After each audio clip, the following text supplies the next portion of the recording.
아니, 지금 대체 무슨 짓입니까? 여기가 동네 공원이라도 되는 줄 아세요? 당신 같은 노인네들 떼쓰면 다 되는 줄 아는 게 문제라니까. 해병대 규정이 당신 눈에는 장난으로 보입니까? 멀리서 왔다는 감성파리는 집어치우고 당장 돌아가세요. 당신 같은 사람 하나 때문에 부대 기강이 흔들리는 거야.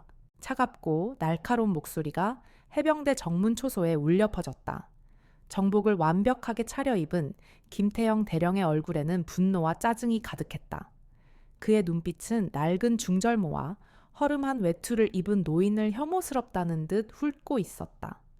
그 노인 황대호 옹근 아무 말 없이 고개를 숙인 채 서 있었다. 83의 나이가 켜켜이 쌓인 그의 몸은 힘겨워 보였고 그의 손에 들린 작은 도시락은 초라해 보였다. 대호 옹근 새벽 5시에 집을 나섰다. 겹겹이 껴입은 낡은 외투 주머니에는 직접 싼 작은 도시락이 따뜻하게 온기를 전하고 있었다.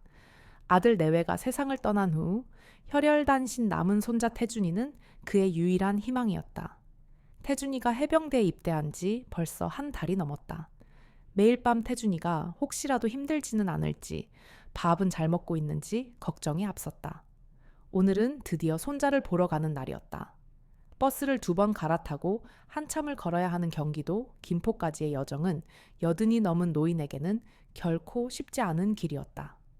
하지만 손자 얼굴을 볼 생각에 그의 마음은 마치 20대 청년처럼 설레고 있었다.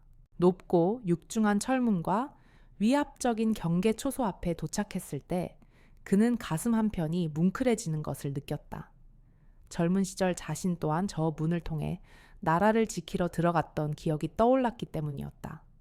그는 힘겹게 걸음을 옮겨 초소로 다가섰고 젊은 해병에게 정중하게 태준이의 면회를 요청했다. 하지만 그는 면회 날짜를 착각했고 그의 실수에 젊은 병사는 난감해했다. 바로 그때 김태영 대령이 나타나 상황을 파악했고 대호 옹의 허름한 차림새와 나이를 빌미로 무례하게 굴기 시작한 것이다. 죄송합니다. 제가 날짜를 착각했습니다. 멀리서 와서. 대호 옹은 겨우 입을 열었지만 김 대령의 차가운 말에 끊겼다. 멀리서 온 게 뭐 대수라고, 감성파리는 집어치우라고 했지. 당신 때문에 내 부하들이 지금 훈련에 방해를 받고 있어. 당장 돌아가. 김 대령은 손으로 문 밖을 가리키며 으름장을 놓았다. 그의 말에는 단 한 치의 존중도 찾아볼 수 없었다. 주변을 지나가던 젊은 해병 몇 명이 킬킬거리며 웃었고 그들의 웃음소리는 대호 옹의 가슴에 비수처럼 박혔다.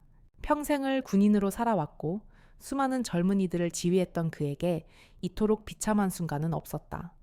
그는 그저 멀리서 온 손자의 할아버지였을 뿐인데 지금 그는 마치 귀찮은 쓰레기처럼 취급받고 있었다. 그의 발걸음은 힘겹고 한없이 무거웠다. 그는 잠시 걸음을 멈추었다. 그리고는 천천히, 아주 천천히 몸을 돌려 김태영 대령을 정면으로 바라보았다. 그의 눈빛은 더 이상 연로하고 허약한 노인의 그것이 아니었다. 수많은 전쟁터에서 생사를 넘나들었던 단호하고 강인한 빛이 그 속에서 번뜩였다. 김 대령은 그 낯선 눈빛의 순간 당황했다. 그러나 이내 다시 조롱하는 표정으로 바뀌었다. 대호 옹근 한마디도 하지 않았다. 그저 낡은 외투 주머니에서 오래된 가죽 수첩을 꺼냈다.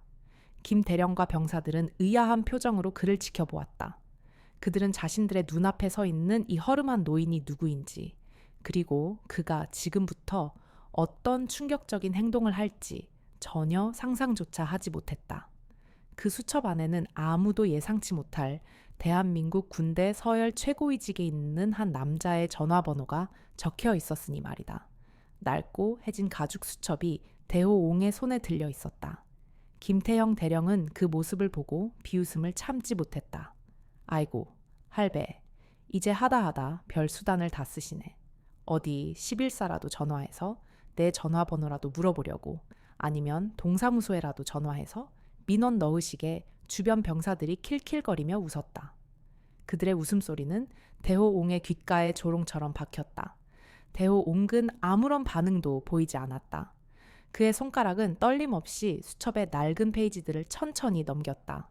수첩 안에는 빛바랜 사진 한 장과 함께 누군가의 이름과 번호가 적혀 있었다. 장관님 박태준. 그리고 그 아래에 적힌 복잡한 11자리의 번호. 50여 년 전 그는 이 번호를 외우다시피 했었다. 그는 조용히 주머니에서 휴대폰을 꺼냈다. 낡고 투박한 KT 휴대폰이었다. 모두의 시선이 그에게 집중되었다. 설마 진짜 하려는 건 아니겠지. 김 대령은 여전히 비웃는 표정이었지만 그의 눈에는 아주 미세한 불안감이 스쳐 지나갔다. 대호 온근 천천히 한 음절씩 정확하게 번호를 누르기 시작했다. 하나, 002. 그의 손가락은 조금의 망설임도 없었다. 주변은 갑자기 쥐 죽은 듯 조용해졌다. 아까까지 킬킬거리며 웃던 젊은 해병들은 모두 호기심과 긴장 어린 표정으로 그를 바라보고 있었다. 벨소리가 울리기 시작했다. 따르르르? 따르르르? 한 번, 두 번, 세 번. 대호 옹의 심장이 조금씩 빠르게 뛰었다. 50년이 넘는 세월이 흘렀는데 과연 그가 이 번호를 그대로 쓰고 있을까? 네 번째 벨이 울렸을 때였다. 네, 국방부입니다. 익숙하면서도 낯선 단단하고 믿음직스러운 목소리가 수화기 너머로 들려왔다. 김 대령의 얼굴에서 비웃음이 서서히 사라지기 시작했다. 목소리의 주인이 누구인지 그는 정확히 알 수 있었다. 수화기 너머의 목소리는 대한민국 군대 전체를 지휘하는 바로 그 사람 박태준 국방부 장관의 목소리였기 때문이다. 주변 해병들의 얼굴에도 놀라움이 떠올랐다. 진짜였다. 할아버지가 정말로 국방부 장관에게 전화를 걸었던 것이다. 여보세요? 장관님. 대호 옹의 목소리가 들렸다. 아까까지 미약하고 떨리던 그 목소리가 아니었다. 단단하고 힘이 넘치는 젊은 시절의 그 목소리였다. 여보세요? 누구십니까? 국방부 장관의 목소리에도 의아함이 묻어났다. 누구냐니 나다. 대호 온근 단호하게 말했다. 순간 수화기 너머로 잠시 침묵이 흘렀다. 그 침묵은 모두에게 천년처럼 길게 느껴졌다. 이내 장관의 목소리가 떨리기 시작했다. 혹시 황대호 선배님이십니까? 그 순간 김태영 대령의 얼굴이 창백하게 질리기 시작했다. 병사들의 표정은 완전히 굳어버렸다. 황대호, 그 이름은 그들에게 전설과도 같았다. 맞다, 나다. 대호 옹근 담담하게 대답했다. 선배님, 지금 어디에 계십니까? 어쩐 일로 전화를? 국방부 장관의 목소리에는 믿을 수 없다는 듯한 흥분이 묻어났다. 그는 당장이라도 달려올 듯한 기세였다. 너희 김포부대 정문 앞이다. 대호 옹의 말에 장관은 더 이상 말을 잇지 못했다. 김포부대 정문 앞이요. 지금 우리 부대 앞에 와 계십니까? 그의 목소리가 부하들에게 명령하듯 크게 울렸다. 맞다. 손자 면회를 왔는데. 대호 온근 잠시 말을 멈추고 김 대령을 똑바로 바라보았다. 그의 눈빛은 더 이상 조롱이나 경멸을 담고 있지 않았다. 그저 묵묵히 모든 것을 지켜보고 있었다. 면회 날짜를 잘못 알아서 돌아가려던 참이었다. 대호 옹의 말을 들은 장관은 곧바로 소리쳤다. 선배님, 절대 한 발자국도 움직이시면 안 됩니다. 제가 지금 즉시 그쪽으로 가겠습니다. 모든 일정 취소, 당장 정문으로 집결해. 김 대령의 몸이 굳었다. 그의 얼굴은 파랗게 질려 있었고 손은 떨리고 있었다. 그는 믿을 수 없다는 눈으로 대호 옹을 바라보았다. 그가 방금 내쫓으려 했던 허름한 노인은 다름 아닌 대한민국 국방부 장관의 직속 상관이자 전설적인 존재였던 것이다. 그의 머릿속은 혼란으로 가득 차 있었다. 그는 방금 자신의 군 생활을 통째로 날려버릴 만한 엄청난 실수를 저질렀다는 것을 깨달았다. 그의 입에서 비명 아닌 비명이 터져 나왔다. 전화는 끊겼지만 정문 앞에는 무거운 정적만이 감돌았다. 아까까지 킬킬거리던 젊은 병사들은 모두 입을 다물고 굳은 표정으로 서 있었다. 그들의 눈에는 경외와 충격이 뒤섞여 있었다. 김태영 대령의 얼굴은 핏기 하나 없이 창백했다. 손은 떨리고 있었고 입에는 식은땀이 비 오듯 흘러내렸다. 그는 방금 자신이 한 행동이 단순한 무례함이 아니라 자신의 모든 군 경력을 송두리째 날려버릴 만한 치명적인 실수였다는 것을 뒤늦게 깨달았다. 김 대령은 마치 마비된 사람처럼 천천히 황대호 옹에게 다가갔다. 그의 꼿꼿했던 자세는 이미 찾아볼 수 없었고 고개를 숙인 채 조심스러운 발걸음을 옮겼다. 할아버님, 정말 죄송합니다. 그의 목소리는 더 이상 오만하지 않았다. 두려움에 가득 차 떨리고 있었다. 제가 너무 무례했습니다. 정말 몰라 배웠습니다. 대호 옹근 그런 그를 묵묵히 바라보았다. 그의 눈에는 어떤 비난이나 분노도 담겨 있지 않았다. 그저 모든 것을 초월한 듯한 깊은 침묵만이 흐르고 있었다. 대호 옹근 김대령의 사과를 받아들이지 않았다. 그는 조용히 입을 열었다. 아직 사과할 때가 아니다. 대호옹의 담담한 말에 김대령은 더욱 당황한 표정을 지었다. 그게 무슨... 그는 더 이상 말을 잇지 못했다. 그의 눈에 공포가 서렸다. 이대로 모든 것이 끝나는 것일까? 그의 머릿속은 온갖 불길한 상상으로 가득 찼다. 대호옹근 그저 정문 앞 낡은 벤치에 다시 앉았다. 긴 여행으로 다리가 조금 아팠기 때문이었다. 그의 등은 여전히 굳건해 보였다. 그때였다. 멀리서부터 굉금이 들려왔다. 여러 대의 차량이 빠르게 달려오는 소리였다. 사이렌 소리는 들리지 않았지만 그 속도와 기세는 심상치 않았다. 저게 무슨 소리죠? 한 병사가 떨리는 목소리로 물었다. 김대령은 아무 대답도 하지 못했다. 그의 눈은 이미 정문 쪽으로 향해 있었다. 검은색 최고급 세대가 부대 정문 앞에 급정거했다. 사이렌은 없었지만 그 위압감은 어떤 사이렌보다 강렬했다. 맨 앞 차량의 문이 열리고 한 남자가 급하게 내렸다. 4개의 별 대한민국 국군 최고위직을 상징하는 계급장이 그의 정복 위에 빛나고 있었다. 그는 다름 아닌 박태준 국방부 장관이었다. 장관의 얼굴은 긴장으로 굳어 있었지만 그의 눈은 황대호 옹을 찾기 위해 분주하게 움직였다. 벤치에 앉아있는 허름한 노인을 발견한 순간 장관의 얼굴은 완전히 달라졌다. 긴장과 권위는 사라지고 대신 깊은 존경과 애틋함이 그 자리를 채웠다. 그는 묵직한 발걸음으로 대호옹에게 다가왔다. 김대령과 모든 병사들은 충격에 휩싸여 그 장면을 지켜보았다. 국방부 장관이 직접 이곳에 온 것도 모자라 그들의 눈앞에 서 있는 한 노인에게로 다가가고 있었다. 장관은 대호옹의 바로 앞에서 우뚝 멈춰섰다. 그리고는 꼿꼿하게 차렷 자세를 취하더니 깊숙하고 완벽한 경례를 올렸다. 국방부 장관 박태준 황대호 선배님께 경례 필승 그의 목소리는 흔들림 없이 우렁찼지만 그 안에는 주체할 수 없는 감격이 묻어 있었다. 모든 병사들은 충격에 빠져 얼어붙었다. 대한민국 국방부 장관이 허름한 옷차림의 노인에게 이토록 깊은 경례를 올리고 있는 것이다. 특히 김대령은 완전히 공포에 질린 얼굴로 그 모습을 바라보았다. 그가 방금 내쫓으려 했던 노인이 그의 상상조차 하지 못했던 존재였던 것이다. 대호옹근 천천히 자리에서 일어났다. 그리고는 미소와 함께 장관의 어깨를 가볍게 두드려 주었다. 오랜만이구먼 태준이. 그의 목소리에는 따뜻함이 가득했다. 선배님, 정말 오랜만입니다. 아니, 어쩐 일로 여기까지. 장관의 눈이 붉어졌다. 그는 대호옹을 꽉 끌어안았다. 그들의 포옹은 단순히 선후배의 만남이 아니었다. 전쟁터에서 생사를 함께했던 전우, 그리고 한 명의 위대한 스승과 제자의 재회였다. 이들의 모습은 모든 군인들에게 잊을 수 없는 충격과 함께 깊은 감동을 안겨주었다.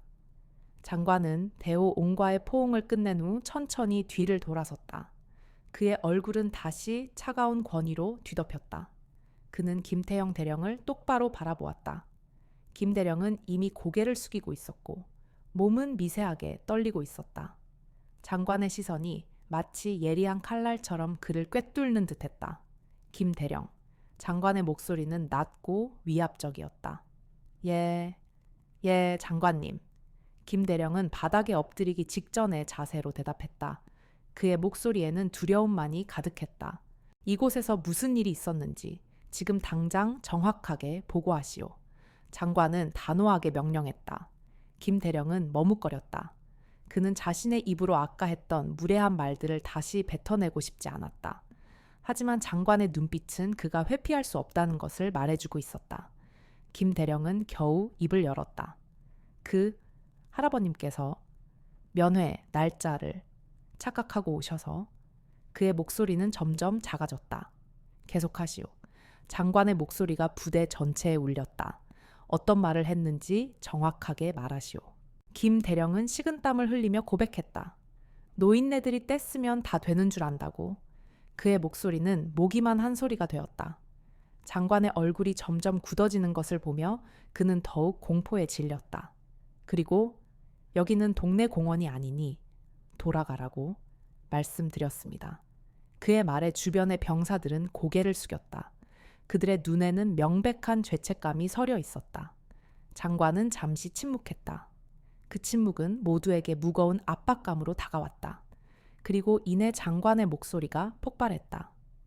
정신 차려. 당신은 지금 우리 군의 살아있는 전설에게 모욕을 준 거야. 해병대 정신이 뭔지 잊었나? 군인은 계급으로만 존재하는 게 아니야. 군인으로서의 예의와 정신이 없는 자는 그 어떤 별을 달고 있어도 진정한 군인이 될 수 없어. 그 순간 대호옹기 조용히 장관의 팔을 잡았다. 됐다, 태준아. 별일 아니었다. 이 친구도 그저 규정을 지키려 했을 뿐이야. 대호옹의 온화한 말에 장관의 분노가 조금 수그러들었다. 선배님. 하지만 장관은 여전히 화가 가라앉지 않은 듯했다. 나도 젊은 시절엔 규정만 따르는 딱딱한 군인이었네. 괜찮네. 대호옹은 너그러운 미소를 지었다. 그의 인자함은 김대령과 젊은 병사들에게 더욱 큰 감동과 부끄러움을 안겨주었다. 장관은 잠시 생각하더니 이내 김대령에게 명령했다. 김대령, 당신은 지금부터 이분을 우리 부대의 최고 손님으로 모셔라. 그리고 김태준 이병을 내 식당으로 데려와. 당장. 김대령은 거의 울먹이는 목소리로 대답했다. 예, 알겠습니다. 장관님, 그는 다시 한번 고개를 숙이며 깍듯이 대호옹을 안내했다. 그의 뻣뻣했던 자세는 온데간데 없었고 그의 얼굴에는 깊은 반성과 부끄러움이 역력했다. 부대 안으로 들어서자 모든 것이 달라져 있었다. 모든 장병들이 대호옹을 향해 경례를 올렸다. 그들의 눈에는 존경과 호기심이 가득했다. 김 대령은 대호옹과 장관을 직접 모시고 부대장 식당으로 향했다. 식당 안에는 정갈한 음식이 차려져 있었다. 잠시 후 한 명의 젊은 해병이 식당 안으로 뛰어들어왔다. 얼굴은 땀으로 흠뻑 젖어 있었지만 그의 눈은 불안함과 긴장으로 가득 차 있었다. 이병 김태준 호출받고 왔습니다. 그는 굳은 자세로 경례를 했다. 그의 모습에서 아직 훈련에 익숙지 않은 어설픔이 느껴졌다. 태준아. 대호옹의 목소리가 들리자 태준이는 깜짝 놀라 고개를 들었다. 눈앞에는 그의 할아버지와 국방부 장관 그리고 부대장인 김태영 대령이 함께 앉아 있었다. 태준이는 혼란스러움과 동시에 믿을 수 없다는 표정을 지었다. 할아버지, 여기 어떻게? 태준이는 말을 잇지 못했다. 장관은 그런 태준이를 보며 미소 지었다. 김이병내 할아버지가 누구신지 아는가? 장관의 말에 태준이는 어리둥절한 표정으로 대호옹을 바라보았다. 할아버지는 그냥 제 할아버지이십니다.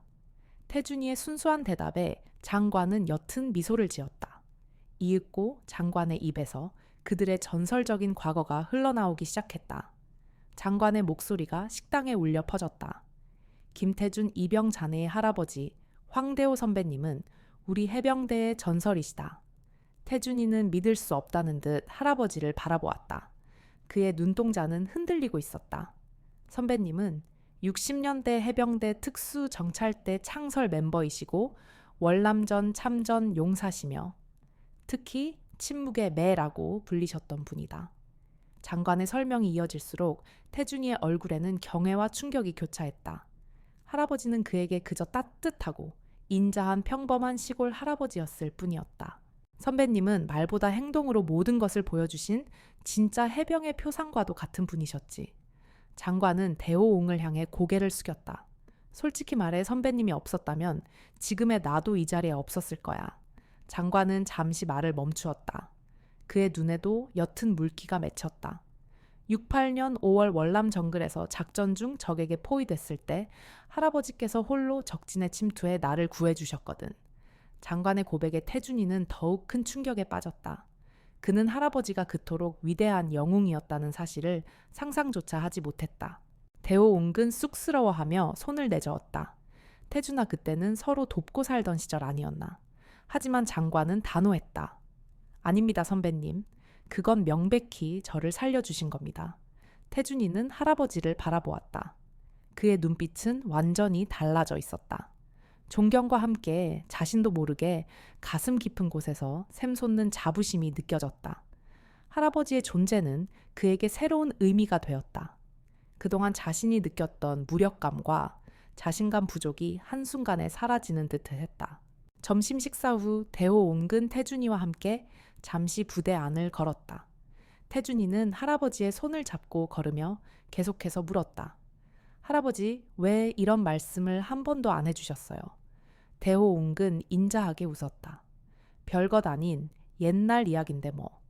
자랑할 것도 아니지 않니? 태준이의 눈에 눈물이 글썽였다. 별것 아니라뇨. 할아버지, 정말 자랑스러워요. 이제 저도 당당하게 해병대 생활을 할 수 있을 것 같아요. 그의 목소리에는 이제껏 느껴보지 못했던 자신감이 넘쳐 흘렀다. 대호옹근 묵묵히 손자의 손을 잡았다. 그는 이 모든 상황이 그저 손자에게 용기를 주기 위한 계기가 되기를 바랐다. 그리고 그의 바람은 현실이 되었다. 그날 이후 태준이에게 놀라운 변화가 일어났다. 그는 매일 밤 추가로 체력 훈련을 했고 사격장에서 남들보다 2배로 많은 시간을 보냈다. 처음에는 체력이 부족해 뒤처지기 일쑤였던 그가 이제는 구보 훈련에서 가장 앞에서 뛰기 시작했다. 그의 두 눈 더 이상 불안으로 흔들리지 않았다. 할아버지가 어렸을 적 가르쳐 주었던 집중법을 떠올리며 사격 훈련에 임했고 그의 사격 실력은 소대에서 1등을 차지했다.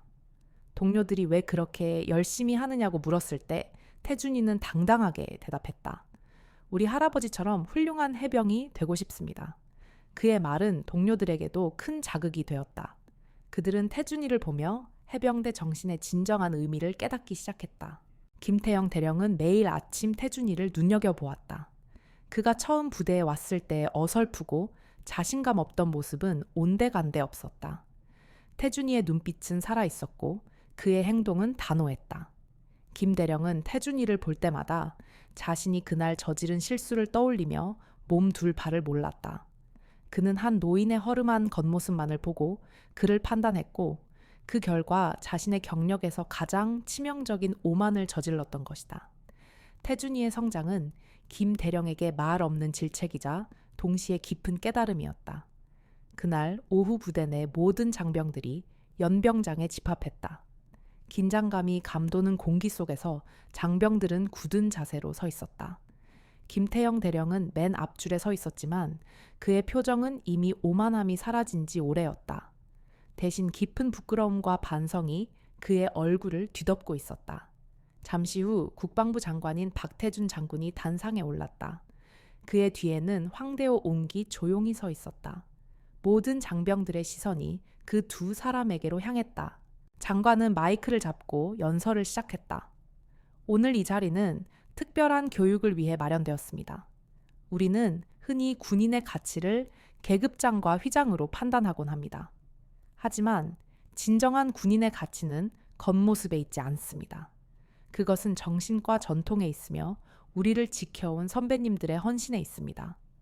장관의 목소리는 차분했지만 그 안에는 강한 울림이 담겨 있었다. 모든 장병들은 그의 말에 집중했다. 특히 김 대령은 숨조차 제대로 쉬지 못하고 있었다. 오늘 저는 여러분에게 우리 군의 살아있는 전설을 소개하고자 합니다. 장관은 뒤에 서 있던 대호옹을 가리켰다. 이분은 황대호 선배님입니다. 50여 년 전 우리 해병대의 특수정찰대를 창설하셨고 월남전에서 수많은 생명을 구하며 침묵의 매라 불리셨던 분입니다. 장관의 말이 끝나자 연병장 전체가 웅성거리기 시작했다. 믿을 수 없다는 듯한 놀라움이 모든 장병들의 얼굴에 떠올랐다. 그들의 눈에는 허름한 옷차림의 노인이 이제는 위대한 영웅으로 보이기 시작했다. 장관은 계속해서 연설을 이어갔다. 선배님은 결코 자신의 공적을 자랑하지 않으셨습니다. 항상 침묵하셨고 겸손하셨습니다. 하지만 그의 행동은 어떤 말보다 강한 힘을 가지고 있었죠. 그분은 우리에게 진정한 해병의 정신을 몸소 보여주셨습니다. 우리는 그분과 같은 선배님들의 희생 위에 서 있는 것입니다. 그런데도 우리는 겉모습만으로 사람을 판단하는 우를 범했습니다. 장관의 시선은 잠시 김 대령에게로 향했다. 김 대령은 온몸으로 부끄러움을 느끼며 고개를 숙였다. 군인은 계급으로 말하는 것이 아니라 예의와 인격으로 말해야 합니다. 특히 우리보다 앞서 나라를 지켜온 선배님들, 연로하신 분들을 향한 존중은 군인의 가장 기본적인 소양입니다. 오늘 이 자리에서 여러분 모두가 이 교훈을 마음 깊이 새기기를 바랍니다. 장관의 연설은 그 어떤 군사 교육보다 강력한 메시지를 전달하고 있었다. 그는 잠시 연설을 멈추고 김 대령에게 마이크를 건넸다. 김 대령, 당신의 부하들에게 한마디 하시오. 김 대령은 온몸을 떨며 단상 위로 올라섰다. 그는 마이크를 잡았지만 입을 떼기가 어려웠다. 장병, 여러분. 그의 목소리는 갈라져 있었다. 저는 오늘 제 평생 가장 큰 실수를 저질렀습니다. 저는 오만했고 겉모습만으로 사람을 판단했습니다. 이 자리에 서 계신 황대호 선배님께 감히 무례한 언행을 저질렀습니다. 저는 제 오만함 때문에 우리 군의 진정한 정신을 놓치고 있었던 것입니다. 저의 무지함과 오만함에 대해 진심으로 사죄드립니다. 김 대령은 말을 잇지 못하고 고개를 숙였다. 그의 눈가에는 눈물이 맺혀 있었다. 연병장은 다시 침묵에 휩싸였다. 하지만 이번 침묵은 조롱이나 경멸의 침묵이 아니었다. 그것은 깊은 깨달음과 반성의 침묵이었다. 장병들은 그들의 대령이 이토록 진심으로 반성하는 모습에 깊은 인상을 받았다. 그들은 김 대령의 행동에서 그가 진정으로 변하고 있다는 것을 느꼈다. 그들의 눈빛은 더 이상 조롱이 아니었다. 존경과 연민 그리고 동정심이 담겨 있었다. 대호 옹근 조용히 앞으로 걸어 나와 김 대령의 어깨를 토닥여 주었다. 젊은 군인이 실수할 수도 있지. 중요한 건 그 실수를 인정하고 반성하는 용기일세. 대호 옹의 인자한 말에 김 대령은 결국 참았던 눈물을 쏟아냈다.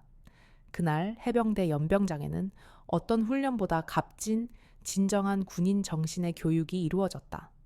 대호 옹의 이야기는 모든 장병들의 가슴에 깊이 새겨졌고 그들의 삶에 큰 변화를 가져올 서막이 되었다. 그날의 사건 이후 해병대 부대에는 눈에 띄는 변화가 일어났다. 오만함과 권위주의로 가득 차 있던 분위기는 온데간데 없었고 대신 상하 관계를 떠나 서로를 존중하고 배려하는 따뜻한 분위기가 자리 잡기 시작했다. 이는 황대호 옹의 이야기가 모든 장병들의 가슴에 깊이 새겨진 덕분이었다. 그들은 이제 겉모습만으로 사람을 판단하는 것이 얼마나 어리석은 일인지 깨달았다. 진정한 가치는 눈에 보이지 않는 곳에 있다는 것을 말이다. 특히 김태영 대령의 변화는 가장 놀라웠다. 그는 더 이상 거만하게 부대를 활보하지 않았다. 대신 매일 아침 정문으로 나가 부대를 방문하는 모든 이들을 직접 맞이했다. 나이든 부모님이 오시면 허리를 숙여 정중하게 인사했고 혹시라도 불편한 점은 없는지 세심하게 살폈다.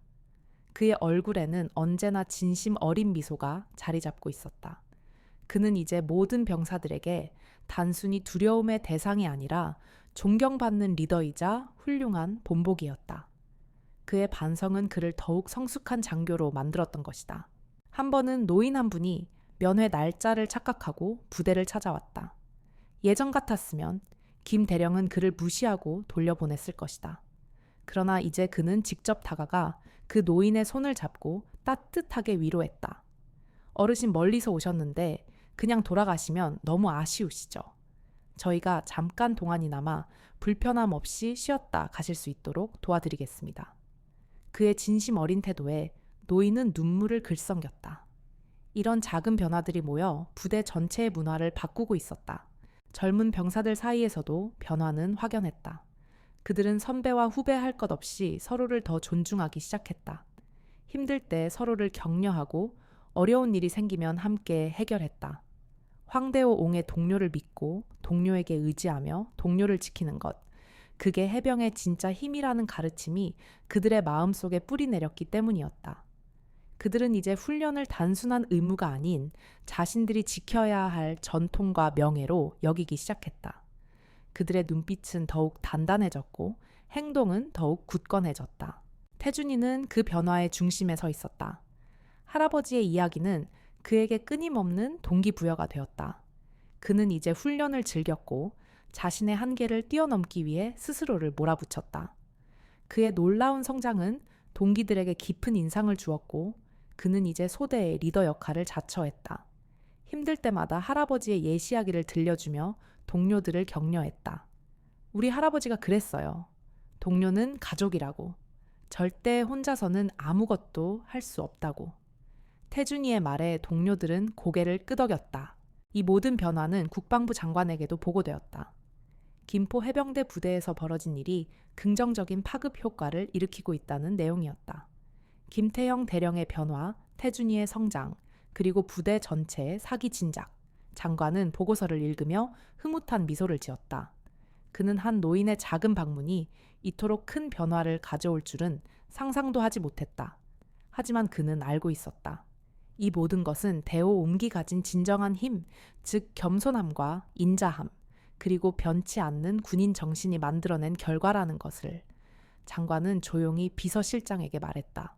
황대호 선배님께 국가유공자 공로상 수여를 추진하게, 특별 포상으로. 그의 목소리에는 깊은 존경심이 담겨 있었다. 며칠 후 해병대 부대에는 국방부로부터 한 통의 공문이 도착했다.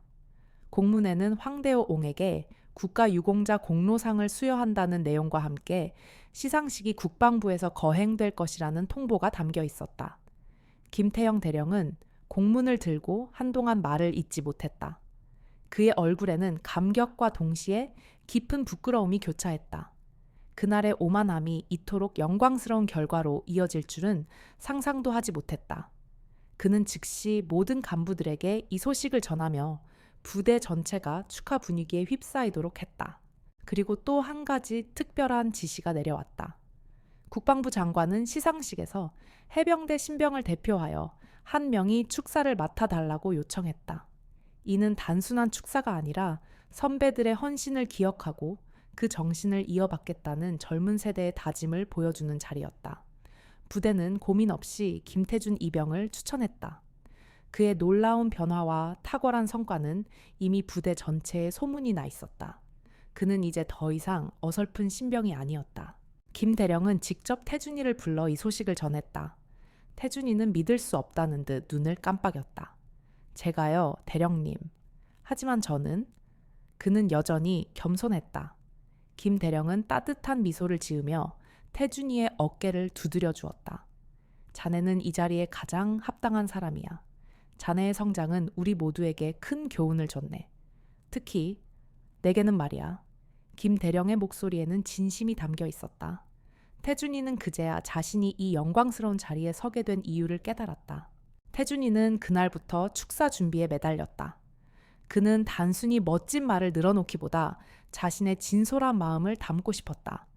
그는 밤마다 조용히 앉아 할아버지와의 짧은 만남, 그리고 그 이후 자신에게 일어난 변화를 글로 옮겼다. 할아버지가 들려주신 동료애의 중요성, 그리고 할아버지가 가진 겸손함과 강인함이 자신에게 어떤 영향을 미쳤는지 솔직하게 써 내려갔다. 저는 이 자리에서 영웅을 이야기할 것입니다. 그 영웅은 국방부 장관님도 위대한 장군님도 아닙니다. 바로 제 할아버지 황대호 병사님입니다. 축사 초안을 본 김 대령은 깊은 감동을 받았다. 자네의 할아버지는 자네를 자랑스러워 하실 거야. 그리고 자네는 이미 할아버지와 같은 진정한 군인이 되고 있네. 김 대령의 칭찬에 태준이는 고개를 숙였다. 감사합니다. 하지만 이건 모두 할아버지 덕분입니다. 태준이의 진심 어린 눈빛을 보며 김 대령은 다시 한번 반성했다. 자신이 겉모습만으로 판단했던 그 노인의 손자가 이토록 훌륭하게 성장하고 있었던 것이다. 시상식 당일 태준이는 깔끔한 신병 정복을 차려입고 국방부로 향했다. 그의 가슴은 긴장으로 뛰고 있었지만 동시에 깊은 자부심으로 가득 차 있었다. 그는 이제 더 이상 혼자가 아니었다. 그의 뒤에는 할아버지의 위대한 유산과 그 유산을 이어받아 변화하고 있는 수많은 젊은 해병들이 있었다. 국방부 대회 의실 앞 그는 잠시 걸음을 멈추고 심호흡을 했다. 자신의 축사가 할아버지께 가장 큰 선물이 되기를, 그리고 모든 이들에게 진정한 군인 정신을 다시 한번 일깨워 주기를 바라면서 말이다. 태준이는 단상에 오를 준비를 마쳤다. 그의 발걸음은 힘찼고 그의 눈빛은 흔들림 없이 빛나고 있었다. 국방부 대회 의실은 엄숙하면서도 감동적인 분위기로 가득 차 있었다. 수많은 고위 장교들과 국가유공자 단체 대표들이 참석한 가운데 황대호 옹에게 국가유공자 공로상을 수여하는 시상식이 시작되었다. 단상에 오른 박태준 국방부 장관은 떨리는 목소리로 굳게 연설을 시작했다. 영웅은 항상 빛나는 훈장과 화려한 무용담으로만 기억되는 것이 아닙니다. 때로는 우리 곁에 조용하고 평범한 모습으로 존재하기도 합니다. 그리고 그들의 겸손함과 희생은 어떤 업적보다 위대한 울림을 줍니다. 장관의 연설은 그날의 사건을 정확히 꿰뚫고 있었다. 오늘 이 자리에서 저는 그런 진정한 영웅 한 분을 모시고자 합니다. 장관은 대호옹의 이름을 호명했다. 황대호 선배님, 앞으로 나와 주십시오. 대호 옹은 느릿하지만 당당한 발걸음으로 단상에 올랐다. 그의 허름한 외투는 사라지고 깔끔한 양복 차림으로 서 있는 그의 모습은 그 자체로 위엄을 풍기고 있었다. 장관은 훈장과 상패를 직접 들고 대호 옹 앞에 섰다. 선배님의 해병대에 대한 헌신과 국가 안보에 기여하신 공로를 인정하여 이 상을 수여합니다. 장관은 상패를 전달하며 다시 한번 깊은 경례를 올렸다. 대호 옹은 무거운 상패를 받아들고 잠시 감회에 젖은 듯 침묵했다. 마이크 앞에 선 그는 무슨 말을 해야 할지 잠시 고민하는 듯했다. 저는 별다른 일을 한 게 없습니다. 그의 목소리는 차분하고 담담했다. 그저 제 앞에 주어진 길을 성실히 걸었을 뿐입니다. 이 상은 저 혼자 받는 것이 아닙니다. 함께 싸우다 먼저 간 전우들, 그리고 지금도 나라를 지키고 있는 젊은 해병들 모두와 함께 받는 것이라고 생각합니다. 그의 말에 장내가 숙연해졌다. 제가 가진 가장 큰 자랑거리는 바로 제 손자 태준이와 같은 젊은이들이 이 나라의 미래를 짊어지고 있다는 것입니다. 대호 옹근 객석에 앉아있는 태준이를 바라보며 따뜻한 미소를 지었다. 태준이는 눈물을 글썽겼다. 대호 옹의 연설이 끝나자 우레와 같은 박수 소리가 터져나왔다. 장관은 다시 마이크를 잡았다. 다음으로는 젊은 해병을 대표하여 김태준 이병의 축사가 있겠습니다. 태준이는 긴장한 표정으로 단상에 올랐다. 그는 떨리는 손으로 마이크를 잡고 심호흡을 했다. 저는 오늘 제 영웅에 대해 이야기하고자 이 자리에 섰습니다. 그의 목소리는 처음에는 떨렸지만 이내 단호하고 힘있는 목소리로 바뀌었다.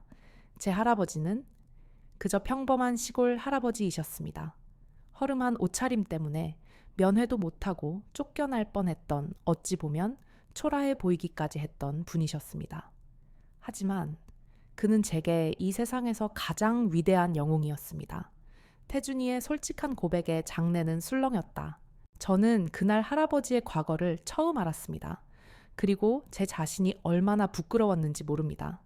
저는 나약했고 자신감이 없었습니다.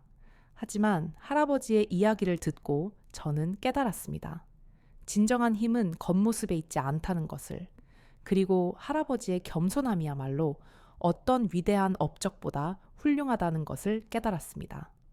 태준이는 잠시 말을 멈추고 객석에 있는 할아버지를 바라보았다. 그의 눈에는 존경심이 가득했다.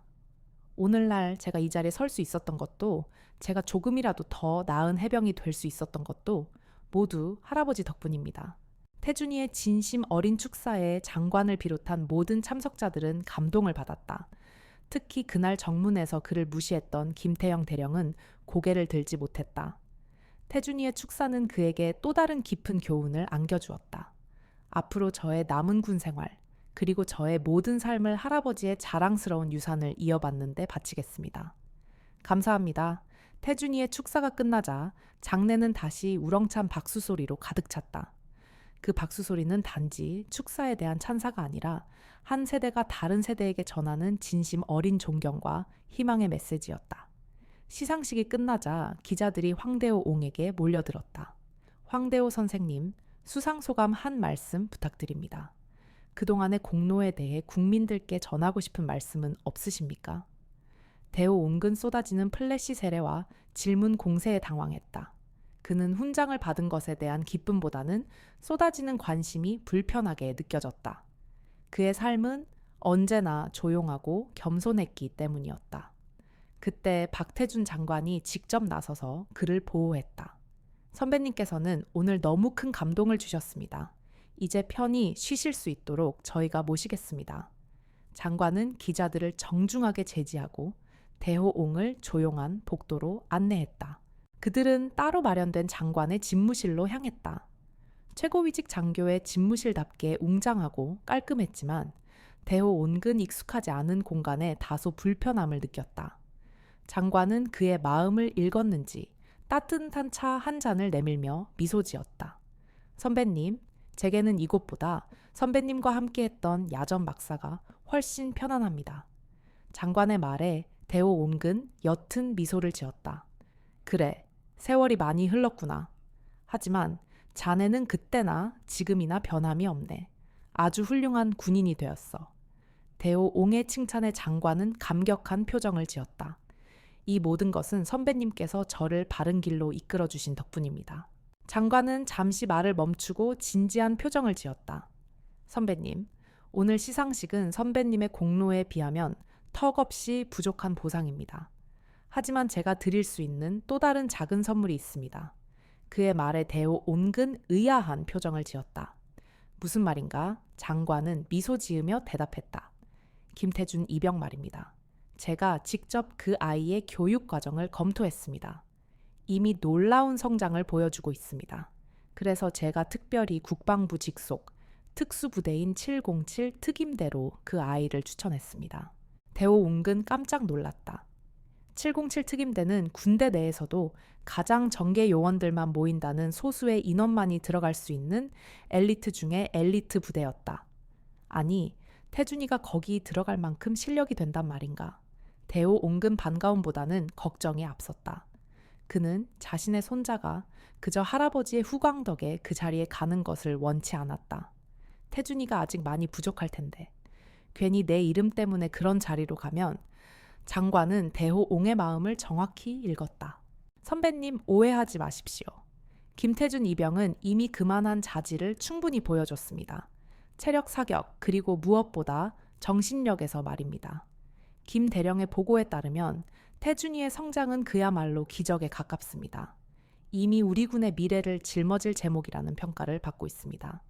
장관의 확신에 찬 말에 대호옹은 그제야 안도하는 표정을 지었다. 그리고 이 결정은 선배님 덕분이기도 합니다. 한 사람의 삶이 다른 사람의 삶에 그리고 그들의 삶이 또 다른 사람에게 얼마나 큰 영향을 미치는지 보여주셨으니까요.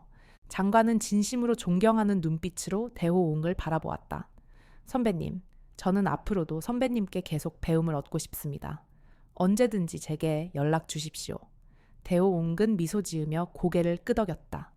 그의 얼굴에는 흡족함과 함께 자신의 젊은 시절의 정신이 이렇게 훌륭한 후배와 손자에게 이어지고 있다는 깊은 뿌듯함이 깃들어 있었다. 국가유공자 공로상 시상식이 있은 지 한 달 후 김포 해병대 부대는 완전히 다른 곳이 되어 있었다.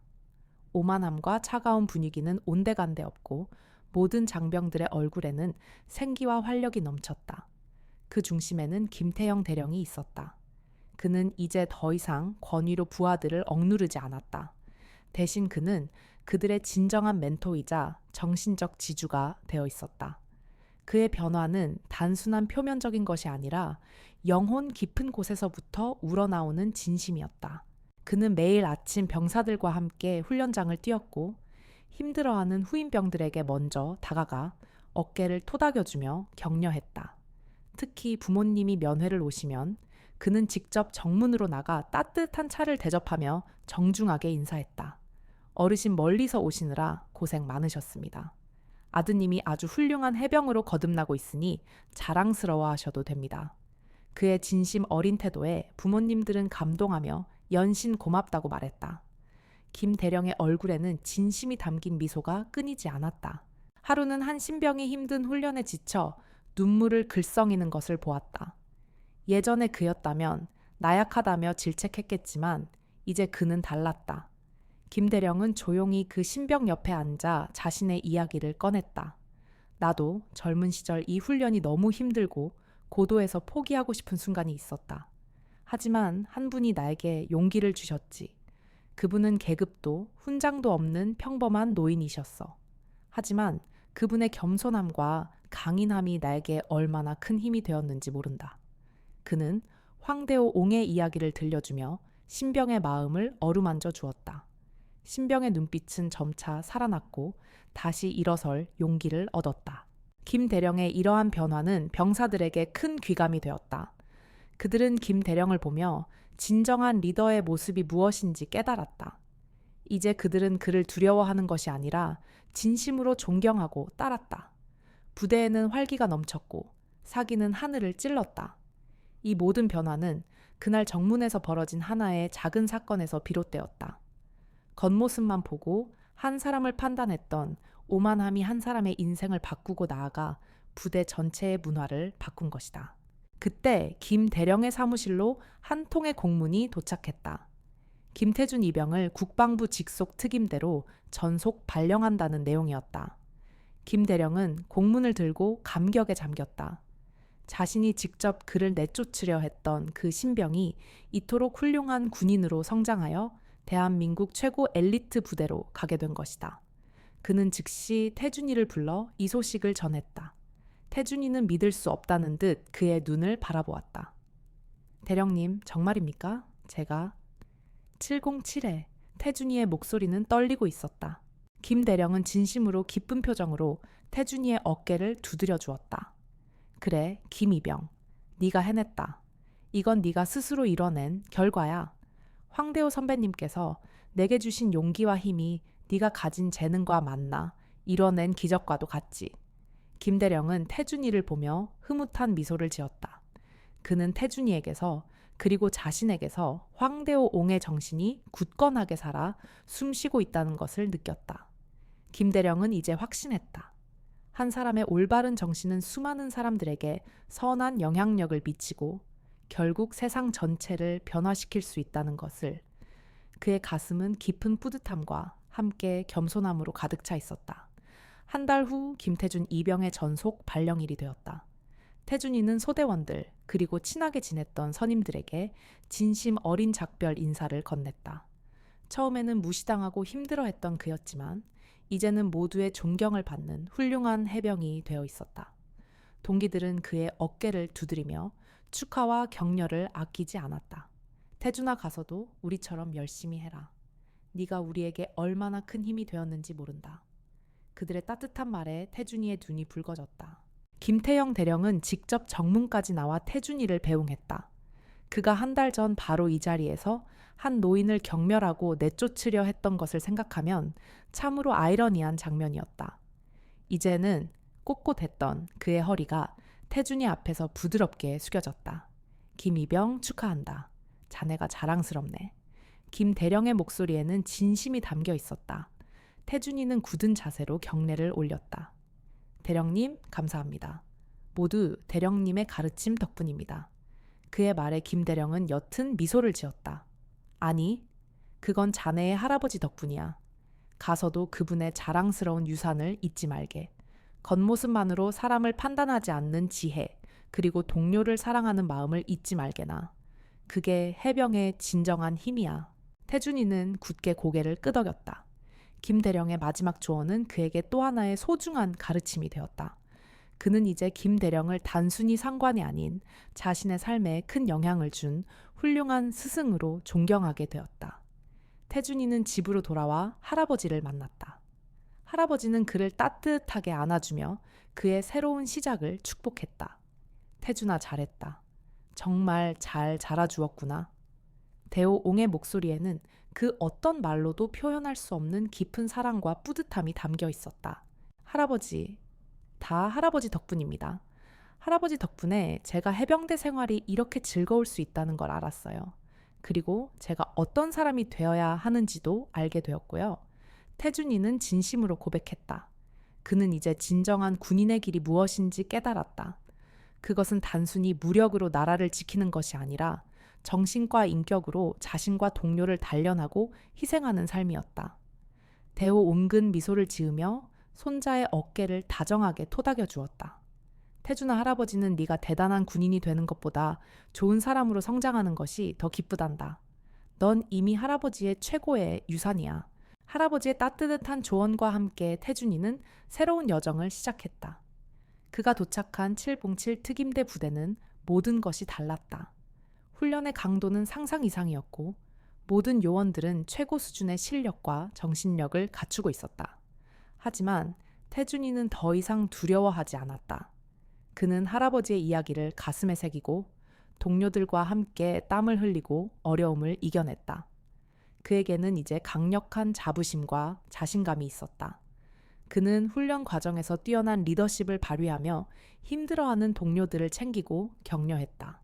그는 이제 단순히 한 사람의 병사가 아니었다. 그는 황대호 옹의 자랑스러운 유산을 이어받은 새로운 세대의 침묵에 매였다. 그의 존재는 부대 내에 조용하지만 강력한 긍정의 기운을 불어넣고 있었다. 그리고 그 모든 것은 한 노인의 작은 방문과 그를 겉모습만으로 판단했던 한 장교의 오만함에서 비롯된 것이었다.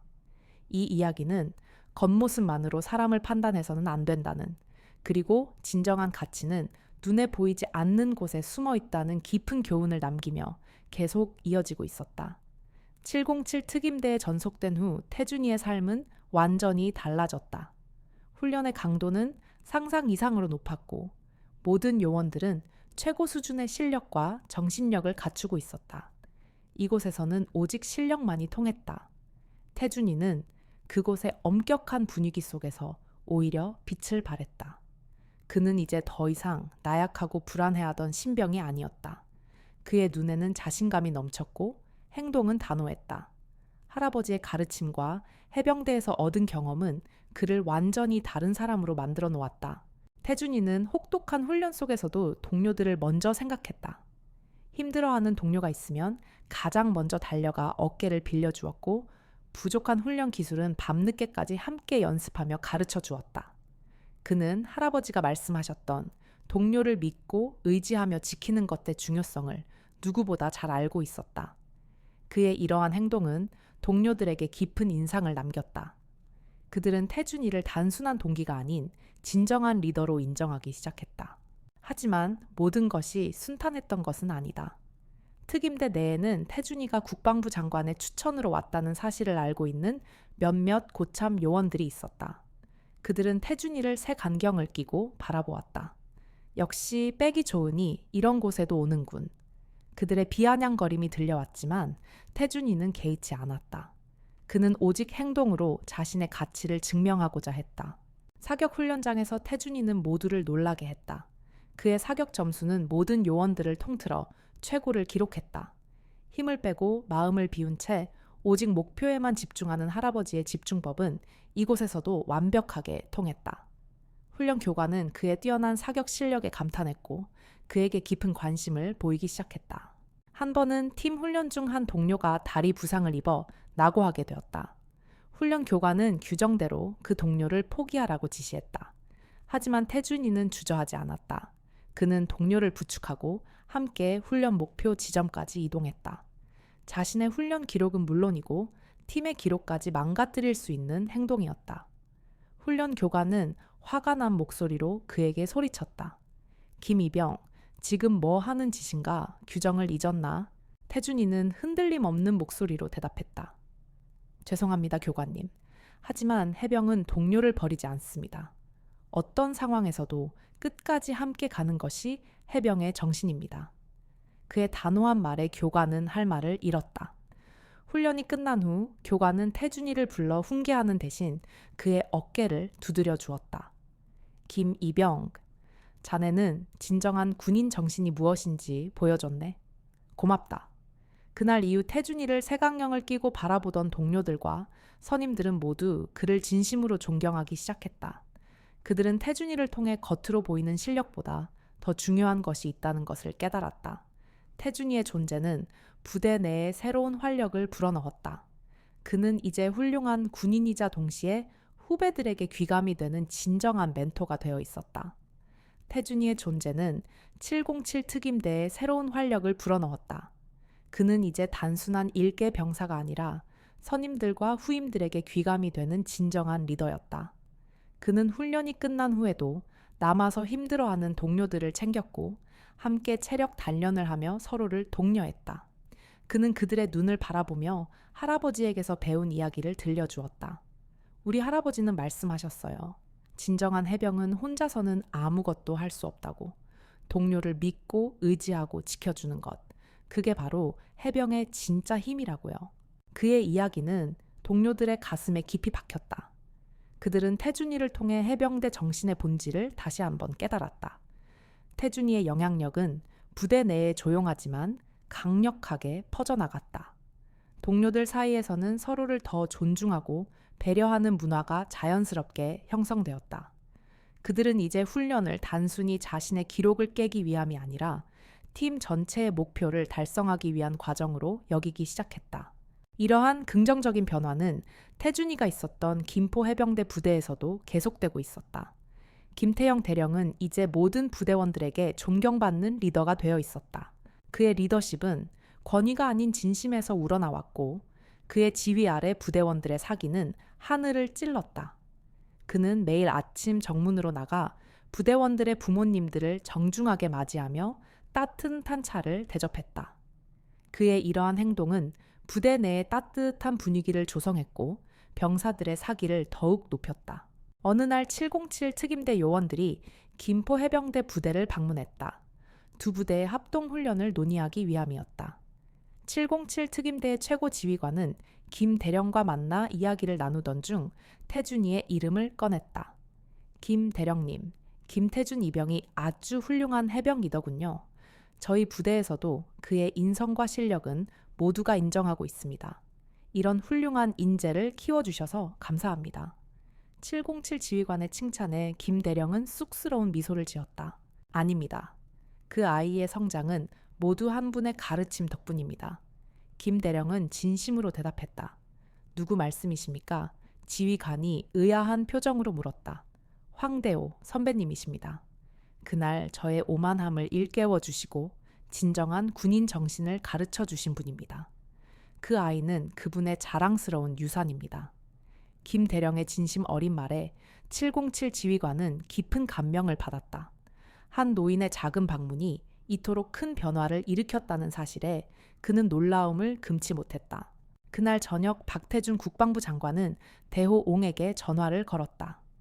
선배님 잘 지내고 계십니까? 장관의 목소리는 평소보다 더 활기찼다. 태준이에게 좋은 소식이 많이 들려옵니다. 그리고 김대령의 부대가 완전히 달라졌습니다. 선배님께서 남겨주신 교훈이 군대 전체에 선한 영향력을 미치고 있습니다.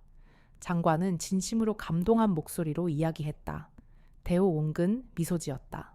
그는 자신이 한 작은 행동이 이렇게 큰 결과를 낳을 줄은 상상도 하지 못했다. 별것 아닌 일의 과찬이네. 대호 옹은 겸손하게 말했다. 아닙니다, 선배님. 선배님이야말로 우리 군의 진정한 영웅이십니다. 훈장이나 계급이 아닌 그분의 올곧은 정신이야말로 우리가 지켜야 할 가장 중요한 가치입니다. 장관의 목소리에는 깊은 존경심이 가득했다. 그의 말은 단순한 예의가 아니었다. 그것은 진심이었고 대한민국 군대가 나아가야 할 방향에 대한 깊은 깨달음이었다. 대호옹의 이야기는 더 이상 한 개인의 이야기가 아니었다. 그것은 시대와 세대를 초월하여 이어지는 위대한 유산이었다. 그날 이후 황대호옹의 삶은 평온하고 행복했다. 그는 마당에 앉아 하늘을 올려다보거나 손자와 나눈 대화들을 떠올리며 미소를 짓곤 했다. 그에게 훈장과 명예는 중요한 것이 아니었다. 그에게 가장 큰 보상은 자신이 사랑하는 손자가 올바르게 성장하고 그 정신이 다른 젊은이들에게까지 이어지고 있다는 사실이었다. 그의 겸손함과 인자함은 이제 주변 사람들에게도 깊은 감동을 주고 있었다. 1년 후 태준이가 첫 휴가를 나와 집으로 돌아왔다. 군복을 늠름하게 차려입은 태준이의 모습은 낯설면서도 자랑스러웠다. 그는 더 이상 그저 순진한 소년이 아니었다. 그의 눈빛은 깊어졌고 행동은 절도 있었다. 할아버지는 그런 손자를 따뜻하게 안아주었다. 태준아, 정말 멋있구나. 우리 손자가 이렇게 훌륭하게 자라다니. 할아버지의 칭찬에 태준이는 쑥스러운 듯 웃었다. 저녁 식사 자리에서 태준이는 할아버지에게 그동안의 이야기를 들려주었다. 할아버지 특임대 생활이 정말 힘들어요. 하지만 힘들 때마다 할아버지가 해주신 말씀을 떠올려요. 동료들을 믿고 함께 가야 한다는 그 말씀이 정말 큰 힘이 됩니다. 혼자서는 절대 해낼 수 없는 일들이 많았거든요. 태준이의 말에 대호옹근 흐뭇한 미소를 지었다. 그래, 혼자 잘하는 것보다 다 함께 잘하는 것이 더 중요한 법이지. 태준이는 할아버지의 가르침대로 부대에서 가장 모범적인 병사로 거듭났다. 그는 이미 후임들에게 존경받는 분대장이 되어 있었고 그의 리더십은 부대원 모두에게 긍정적인 영향을 미치고 있었다. 그는 동료들에게 할아버지의 이야기를 자주 들려주었고 그 이야기를 들은 후배들은 모두 그를 진정한 영웅으로 여기게 되었다. 대호옹근 태준이를 보며 자신의 젊은 시절을 떠올렸다. 그가 심었던 작은 씨앗이 이렇게 훌륭한 열매를 맺은 것이다. 휴가 마지막 날 태준이가 다시 부대로 돌아가기 전 그는 할아버지에게 깊이 고개를 숙였다. 할아버지, 오늘 제가 이 자리에 있을 수 있는 것은 모두 할아버지 덕분입니다. 정말 감사합니다. 태준이의 진심 어린 말에 대호옹의 눈가에 이슬이 맺혔다. 태준아, 할아버지가 보기에 넌 이미 훌륭한 군인이야. 네가 스스로 노력해서 여기까지 온 거다. 할아버지는 네가 가장 자랑스럽다. 대호옹의 목소리에는 깊은 감동이 담겨 있었다. 태준이는 할머니에게도 깊이 인사하고 부대로 돌아갔다. 할아버지와 할머니는 마당에 서서 태준이의 뒷모습이 사라질 때까지 지켜보았다. 할머니는 눈물을 훔치며 말했다. 우리 손자 정말 듬직하지요. 할아버지의 얼굴에는 평온한 미소가 감돌았다. 그는 이제 걱정이 없었다. 자신의 가장 소중한 유산인 태준이가 올바른 길을 걷고 있고 그의 정신이 훌륭한 젊은이들에게 계속해서 이어지고 있었기 때문이었다. 그의 삶은 헛되지 않았다. 작은 오해에서 시작된 일이 이토록 큰 변화를 만들어냈다는 사실에 그는 삶의 신비로움과 아름다움을 다시 한번 느꼈다. 태준이가 부대로 돌아간 후에도 좋은 소식들은 끊이지 않고 들려왔다. 그는 707 특임대에서 뛰어난 실력과 인성을 모두 인정받으며 빠르게 성장했다. 모범 병사로 표창을 받기도 했고 그의 리더십은 부대 내에서 전설처럼 회자되었다. 태준이는 휴가를 나올 때마다 할아버지에게 부대에서 있었던 일들을 이야기해 주었고 할아버지가 자신에게 가르쳐 주었던 것들이 얼마나 큰 도움이 되었는지에 대해 진심으로 감사했다. 대호옹근 그런 손자를 보며 말로 표현할 수 없는 뿌듯함을 느꼈다. 어느 날 김태영 대령에게서 전화가 왔다. 할아버님, 요즘도 태준이가 가르쳐 주신 대로 열심히 하고 있습니다. 그리고 저희 부대에도 좋은 소식들이 계속 들려오고 있습니다. 그의 목소리는 이제 더 이상 오만하지 않았다.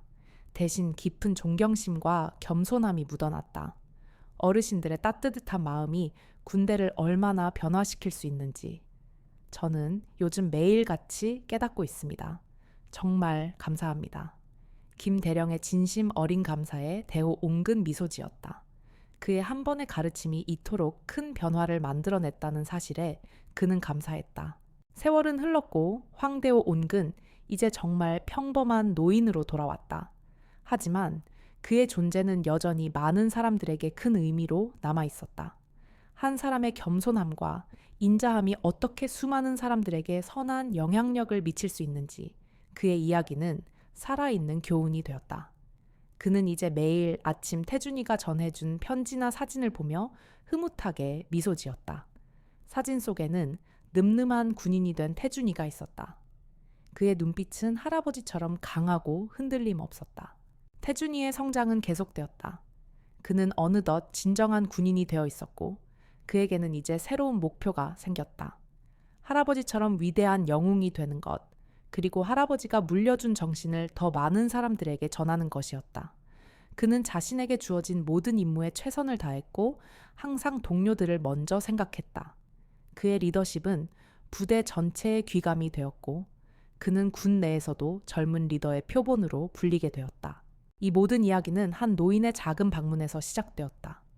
겉모습만으로 사람을 판단했던 오만함이 불러온 오해와 갈등이 결국은 서로를 이해하고 존중하며 함께 성장하는 아름다운 결과로 이어졌다. 진정한 가치는 눈에 보이지 않는 곳에 숨어 있다는 것. 그리고 한 사람의 올바른 정신은 수많은 이들에게 긍정적인 영향을 미칠 수 있다는 것을 우리에게 다시 한번 깨닫게 해주었다. 황대호 옹은 이제 더 이상 침묵의 매가 아니었다. 그의 정신은 손자와 수많은 젊은 해병들의 가슴 속에 영원히 살아 숨쉬고 있었다. 그의 삶은 헛되지 않았다. 대호 옹은 마당에 앉아 석양을 바라보며 깊은 생각에 잠겼다. 그의 인생은 참으로 신기한 일들의 연속이었다. 젊은 시절 오직 나라를 지키겠다는 일념 하나로 전쟁터를 누볐던 그는 훗날 자신의 작은 행동이 한 젊은 장교의 오만함을 일깨우고 손자를 훌륭한 군인으로 성장시키며 나아가 군대 전체의 문화를 변화시키는 계기가 될 줄은 꿈에도 몰랐다. 그는 삶이란 참으로 알 수 없는 것이라는 것을 깨달았다. 모든 것이 톱니바퀴처럼 맞물려 돌아가고 있었으니 말이다. 그는 문득 먼저 떠나보낸 전우들의 얼굴을 떠올렸다. 그들도 하늘에서 오늘의 일을 지켜보며 기뻐하고 있을 것이다. 그들의 희생과 헌신이 헛되지 않았다는 것을, 그리고 그들이 지켜낸 이 나라의 미래를 젊은이들이 굳건히 이어가고 있다는 것을 보며 안도하고 있을 것이다. 그들의 얼굴 위로 평온한 미소가 감돌았다. 대호 옹은 이제야 비로소 진정한 평화를 찾은 듯했다.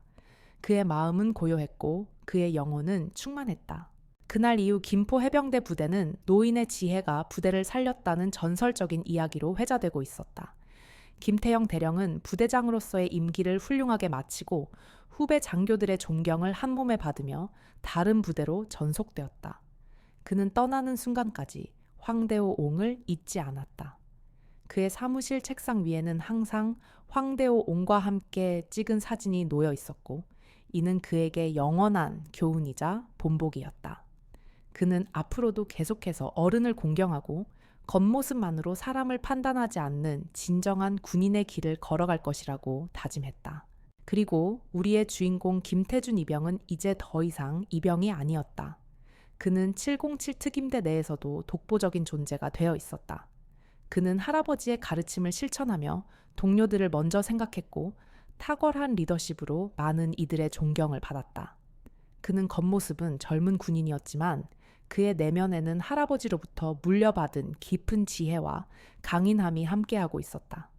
그의 이야기는 이제 그가 만나는 모든 이들에게 새로운 희망과 용기를 불어넣어주고 있었다. 댓글로 여러분의 소중한 의견과 감동을 나눠주세요. 좋아요와 구독은 저희 채널에 큰 힘이 됩니다. 더 많은 분들이 이 이야기를 접할 수 있도록 주변에 공유해 주시면 감사하겠습니다. 여러분의 관심과 응원 덕분에 저희는 더 좋은 이야기로 찾아뵐 수 있습니다.